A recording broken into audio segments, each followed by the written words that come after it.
Hello friends, मैं आपकी दोस्त सुधा सिंह दिव्यांगम चैनल से आप सबका स्वागत करती हूं और आशा करती हूं आप लोग स्वस्थ होंगे। तो फ्रेंड्स, आज मैं एक नई स्टोरी लेकर हाजिर हूं, सोमई, और जिसके लेखक है धनराज कवि शायर, जो एक बहुत अच्छे कवि हैं और पुलिस में इंस्पेक्टर के पद पर तैनात हैं।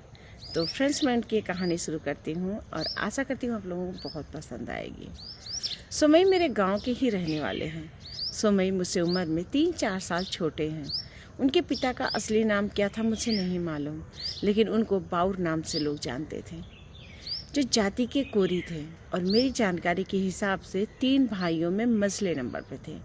उनके ताऊ दुलारे के साथ कोई औलाद नहीं थी, या कम से कम लड़का तो नहीं था। चाचा बल्लू के भी कोई लड़का नहीं था। सुमी मेरी समझ में कक्षा 3-4 की पढ़ाई करने के बाद अपने घर की कामकाज में लग गए थे। चूँकि बाल्यावस्था थी और स्वभाव में थोड़ा चंचल वो थे, तो लड़कपन के सारे खेल गांव में ही खेले भी थे। खेल मुझे भी बहुत प्रिय था। खेलने के लिए लड़कों की आवश्यकता पड़ती थी, तो दोस्ती तो नहीं कह सकते, लेकिन कभी कभी किसी न किसी खेल में मुलाकात हो ही जाती थी। वो समय शायद 1996 का था, जब सुमई एक दिन रात हो जाने पर भी अपने घर वापस नहीं लौटे थे। उस समय सुमई की उम्र 15 वर्ष रही होगी।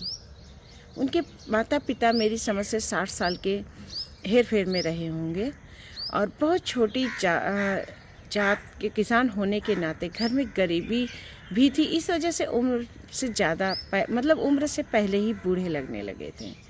सुमई के वापस न लौटने पर उनके माता पिता ने 1-2 दिन बाद रिश्तेदार आदि में पता कराया, लेकिन कुछ भी पता नहीं चला। समय धीरे धीरे बीतने लगा। जब धीरे धीरे 2-3 साल समय बीत गया तो लोगों में ये आम चर्चा होने लगी कि हो ना हो अब सुमई इस दुनिया में तो नहीं है। हल्ला तो यहाँ तक चलने लगा था कि सुमई को उसके चाचा उसके साड़ू ने मार कर कहीं फेंक दिया है, लेकिन चाहे गरीबी के कारण या अज्ञानता के कारण, कोई अन्य कारण से सुमई के पिता सुमई की हत्या, अपहरण तो दूर, गुमशुदगी का भी रिपोर्ट थाने में नहीं लिखवाने गए। 2001 में मैं पुलिस विभाग में सब इंस्पेक्टर बनकर अपनी ट्रेनिंग नौकरी के लिए गांव चला गया।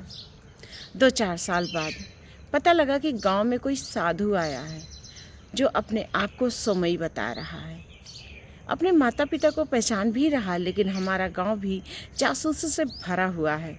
माँ के हाथ का पानी पीकर रोटी का इंतजार करते हुए, चिलम पीते हुए इन समय से जब गांव वालों ने इंटरव्यू शुरू किया तो हजरत 10 मिनट में ही टूट गए और लड़के के गायब होने की कहानी सुनकर उसके माता पिता को पहचान कर उन्होंने खुद को सुमई होने का जाल रचा था। सुमई के माता पिता उनका इंतजार करते करते धीरे धीरे काल की गर्त में समा गए। बहन के लिए ससुराल छोड़कर मायके आने से ज़्यादा आसान लगा कि यहाँ की ज़मीन बेचकर ससुराल में रहे तो संभवतः 2 बीघा ज़मीन छोड़कर वो सारी ज़मीन बेच देंगी। आज घर में छोटे बेटे का फ़ोन आया कि आज लगभग 28 वर्ष बाद सुमई वापस गाँव लौट आए हैं। आप सोच रहे होंगे कि सुमई 10-20 गाड़ियों का काफिला लेकर, बहुत बड़ी दौलत लेकर, मालिक बनकर गांव वापस आया होगा। मीडिया अब दिन रात सुमई के लौटने की कहानी फ्लैश करेगी, तो आप गलत सोच रहे हैं। सुमई आज भी हैंड टू माउथ ही है। उसकी ज़्यादा कहानी तो अभी नहीं मालूम मुझे, लेकिन इतना पता चला है कि वो दिल्ली में इधर उधर धक्के खाते रहा और अभी कुछ समय पहले बाराबंकी के किसी व्यक्ति के साथ रहने लगा है। उसी ने उनका पता जानकारी अपने लड़के के साथ लिया और अपने लड़के के साथ गांव भेजा। अब वो 2 बीघा ज़मीन सुमई को कैसे मिलेगी ये नहीं पता। फिलहाल उसकी बहन उसे अपने गाँव ले गई। आपको सुमई पर शायद बहुत दया आ रही होगी, लेकिन अगर वो मुझे मिल जाए तो ठीक से लतिया कर ये पूछ कर सॉरी सर, ये तो सर का पर्सनल बातें हैं, नहीं बोलूँगी मैं, ध्यान नहीं दिया मैंने। तो सर ये कहानी आशा करती हूँ सुमई आप लोगों को बहुत पसंद आएगी। लेकिन यहाँ पर मैं एक बात कहना चाहूँगी, आजकल के बच्चे जो शिक्षा पर ध्यान नहीं देते, जिनके माता पिता वो बच्चे कमाने निकल जाते हैं बहुत सी छोटी सी उम्र में, और कुछ बच्चे तो घर की तंगी से परेशान होकर भाग जाते हैं और वो सोचते हैं जैसे फिल्मों में होता है कि लड़का चला गया और बाद में अफसर बनकर लौटा या बहुत बड़ा अमीर आदमी बनकर लौटा। तो ये वो फिल्मी लाइफ होती है। फिल्मी लाइफ में ये सब चीज़ें संभव हैं क्योंकि वो किरदार डायरेक्टर रचता है, कहानीकार लिखता है, लेकिन यहाँ पर आपकी किस्मत आप खुद लिखते हो। आप घर से भाग जाते हो ये बिना सोचे कि आगे आपका क्या होगा। ज़िंदगी बहुत कठिन है।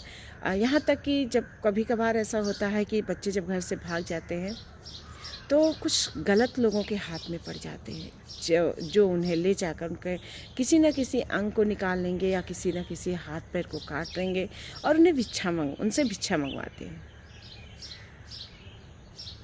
बच्चे ये समझ नहीं पाते हैं कि उनकी ज़िंदगी, उनके माता पिता भले कम खाने को मिल रहा है, लेकिन उनकी जो ज़िंदगी है जितनी अच्छी उनके माता पिता के साथ है उतनी अच्छी वो कहीं नहीं हो सकती। कुछ लोग बच्चों को लालच देते हैं कि तुम चलो, मैं तुम्हारी नौकरी लगवा दूंगा, 20-25 हज़ार रुपये सैलरी तुम्हें मिलेगी और तुम्हारी ज़िंदगी बड़े ऐसो आराम से कटेगी, खाना पीना सब फ्री होगा और तुम पैसे भी बचा लोगे। और घर वाले भी लालच में कभी कभार आ जाते हैं, लेकिन वो ये नहीं समझते कि जो उन्हें 20-25 हज़ार प्लस खाना पीना मुफ्त दे रहा है वो क्या उन्हें बैठा के तो नहीं देगा ना, उनसे गधा मजदूरी कराएगा। ये बात माता पिता भी नहीं समझते। और कुछ लोग तो विदेश जाने के लिए, जैसे सऊदी वगैरह है, जाने के लिए बड़े उतावले होते हैं कि वहाँ पर वो खूब दिनार कमाएंगे, खूब पैसे कमाएंगे तो वहाँ चले जाएंगे। यहाँ पर इंडिया में या घर में नौकरी यहाँ तो मिलेगी नहीं। तो मुझे लगता है कि उनका ये डिसीजन हमेशा गलत ही होता है। अगर आपके पास शिक्षा है तो आप देश के किसी भी कोने में जाएंगे, आपको इज्जत और सम्मान मिलेगा और आपको अच्छी जॉब मिलेगी, आपको अपने ही देश में प्राइवेट में अच्छी नौकरी मिलेगी। आप अपने देश में 10,000 अगर कमा रहे हैं, अपनी सिटी में 10,000 कमा रहे हैं, तो मुझे लगता है कि वो 10,000 आपका बचत होगा क्योंकि आपका खाना खर्चा घर से चलेगा। लेकिन यही चीज़ अगर आप कहीं बाहर सिटी में जाकर रह रहे हैं, आप वहाँ पर 10-20 हज़ार कमा रहे हैं, तो कुछ पैसे आपके किराए पे निकल जाएंगे, कुछ खाने पर चला जाएगा, कुछ आपके निजी ज़रूरतों पर चला जाएगा, जिससे आपका शायद मुझे लगता है उतना भी ना बचे। लोग भाग जाते हैं घर से या घर से दूर रहकर नौकरी करना पसंद करते हैं। तो मैं ऐसे लोगों से कहना चाहती हूँ कि प्लीज़ घर से भागने की मत सोचिए। आप जाइए, वहाँ पर नौकरी कीजिए, आप अपने घर वालों के संपर्क में हमेशा रहिए, क्योंकि कभी कभार ऐसा होता है। अभी मेरे यहाँ की एक कहानी है, एक लड़की की कहानी है कि वो वहाँ पर गया, उसकी सारी मार्कशीट वगैरह उन लोगों ने रख लिया और दिन रात गधा मजदूरी करा रहे थे। बाद में उसे अपना मार्कशीट वगैरह छोड़ के वापस आना पड़ा। तो ऐसी परिस्थिति आए, इससे अच्छा है कि आप अपने घर वालों के संपर्क में रहिए। आप जांच परख के जो है जॉब ढूंढिए। आप अगर बाहर भी जॉब करते हैं तो पहले आप पूरी जानकारी लीजिए। इस तरह अपनी मार्कशीट वगैरह जमा करके या वीज़ा वगैरह जमा करके, वीज़ा तो खैर जमा ही करना पड़ेगा, पर मार्कशीट वगैरह जमा करके आप जॉब कर रहे हैं तो मुझे नहीं लगता है वो सही है। तो फ्रेंड्स, अगर सर की ये कहानी पसंद आती है, आपको इससे थोड़ी सी भी सीख मिलती है, तो please like, comment and share कीजिएगा और सर की कहानी को ढेर सारा प्यार दीजिएगा। इसी के साथ मैं फिर मिलती हूँ नई कहानी के साथ, एक नए जोश के साथ। तब तक के लिए बाय।